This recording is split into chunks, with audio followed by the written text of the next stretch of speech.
Amid growing allegations of conflicts of interest, Miami Representative Erik Fresen, chairman of the Florida House Education Committee, fast-tracking his proposal to limit how much school districts can spend on renovations and construction projects, and forcing them to share their capital outlay with charter schools, which are privately managed using taxpayer dollars.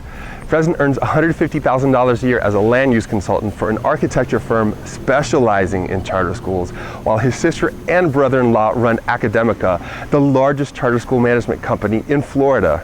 During an Appropriations Committee meeting, Fresen criticized school districts for what he calls wasteful construction projects, a charge Florida superintendents dispute in a letter to the state legislature, calling Fresen's data not accurate and flawed. Fresen responding, "These overages are egregious and must be highlighted and reined in."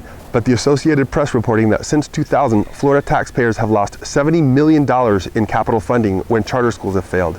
This money remains in the pockets of private investors. In 2012, Miami voters overwhelmingly approved a $1.2 billion bond issue to make up for funding cuts from the state.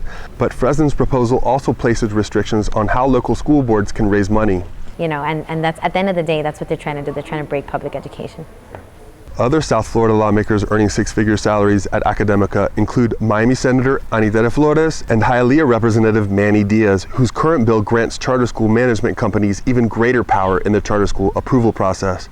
Florida law prohibits local officials from proposing or even discussing measures from which they or their family members can directly benefit, but not so for statewide lawmakers. Fresen insisting that nothing in his proposal has anything to do with what he does for a living.